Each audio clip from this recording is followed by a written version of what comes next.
À vote historique, mobilisation historique. Des files d'attente comme celle-ci n'étaient pas rares à Djouba ce dimanche. Nous attendons ce jour depuis au moins 6 ans. Je suis ici depuis 2 heures du matin. Au nord, à Khartoum, où sont enregistrés plus de 100 000 sudistes, le vote était discret et en petit nombre.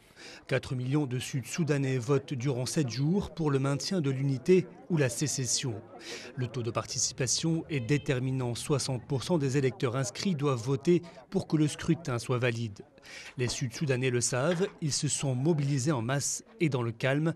L'acteur américain George Clooney, engagé contre la guerre au Soudan, n'a pas caché son enthousiasme ce dimanche à Djouba. Les membres du Conseil de sécurité étaient tous ici il y a 100 jours et tous disaient « ce sera reporté, ils n'y arriveront pas ». Les résultats définitifs sont attendus d'ici la mi-février, mais la partition du Soudan semble inévitable à l'issue de ce référendum prévu par l'accord de paix de 2005 entre le Nord et le Sud et qui a mis fin à une guerre civile de plus de 20 ans. En votant ce dimanche, le chef sudiste Salva Kiir parlait lui aussi de jour historique avant de rendre hommage à John Garang, son prédécesseur qui a mis fin à cette guerre. Je pense à John Garang et à ceux qui sont morts avec lui. Ils sont avec nous aujourd'hui. Je voudrais leur dire qu'ils ne sont pas morts pour rien. Malgré quelques violences, l'ex-président américain Jimmy Carter, présent parmi les observateurs, reste optimiste.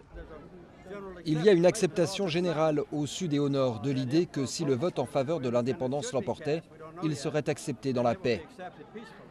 Le vote va durer jusqu'au 15 janvier. Si le oui l'emporte, un nouvel État verra le jour en juillet prochain.